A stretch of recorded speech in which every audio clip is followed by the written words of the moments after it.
Well, a very good day to you, ladies and gentlemen. Welcome to another interesting episode of the Candy Talk here on Herman Manyora's YouTube channel.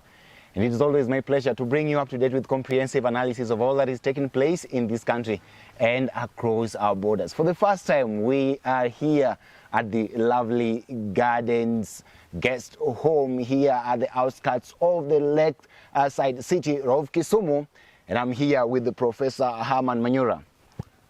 Prof, how are you? Wonderful, enjoying the ambience of lovely garden. Definitely. Guest home. This is a very good place for all sorts of stuff to do with meals, conferences, and every kind of facility that anybody would need from this other place. Definitely, this is a very good place. And ladies and gentlemen, if you happen to visit this area, then you should actually try and pay a visit to lovely Gardens guest home, because definitely it's a good place to be, a home away from home. Prof, do you think this perhaps could spell some sort of doom for the Orange Party, owing to the fact that there is now different factions that are emerging here? Of course, there is one led by the Siaya governor, who is actually against what took place here, and there are those who are pro joining the government. What does this spell for this particular party at this particular moment? ODM is dead. Completely. Sure. ODM is dead.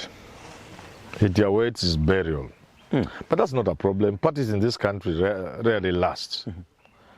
So that's not surprising. What makes you think that ODM is dead, yet whatever it is that has happened right now when they've decided to join hands with the government is not new? If you join hand with the government the way they have now joined, you know, Kibaki and Raila worked together under very clear circumstances that led to that, under very clear arrangements, well catered for by law. The constitution had to be amended to provide for the national accord, which put in place the coalition government, Nusumkate. But this is eloping.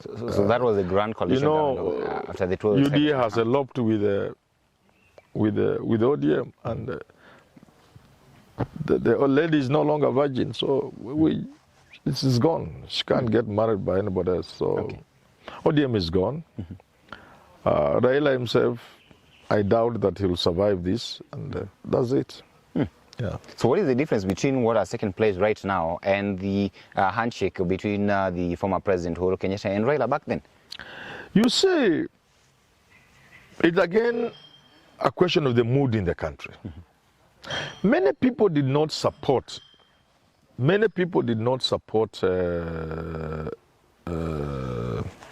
Uhuru Raila handshake. But they could live with it. They could put up with it.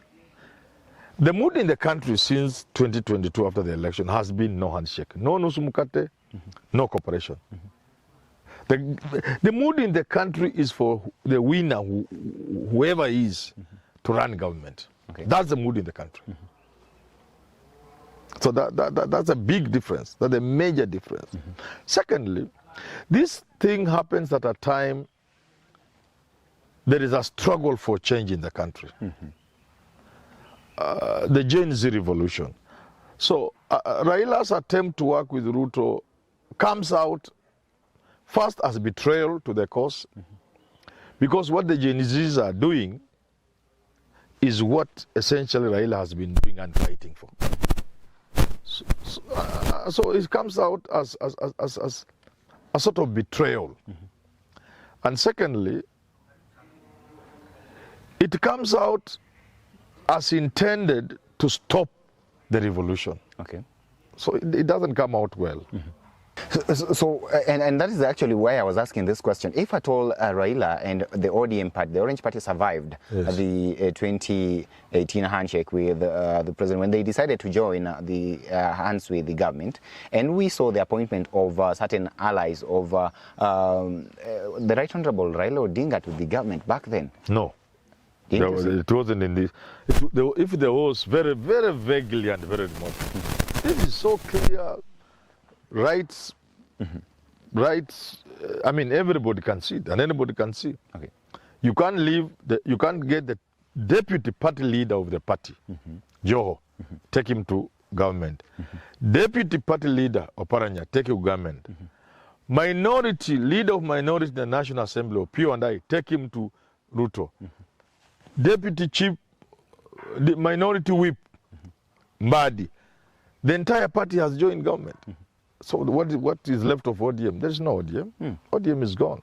Finally, amid all these things that have taken place in the country, and the president decided to go for a broad-based government, at least that is what he called it. And we've seen the Right Honorable John Mudavadi given that kind of portfolio, of course, the National Treasury to hold. And it's like right now, the ODM party is carrying the soap they called skunk back then.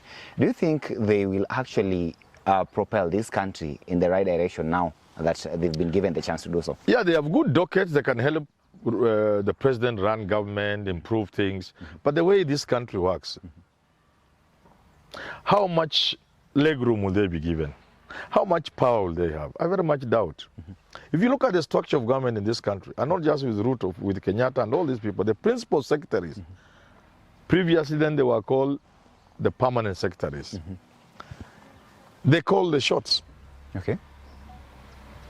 So if you are a minister in treasury and there's a PS there, that PS is the one calling the shot. Okay. You are just a flower girl in the ministry. Somebody will just be a flower girl in treasury. I have nothing against him, but he will see it if he doesn't know. The moment he lands there, you remember the issues people like Alice Wahome had when she was in water. The other one, I don't know who, in lands also, there are issues, you know. You are just a flower girl. The power is with the PS. Are you therefore trying to say that these are poison chalice that the orange... If they really wanted Raila's men and women to run treasury, why can't they give them the PS? Okay. Let Raila choose the PS for treasury. Yes.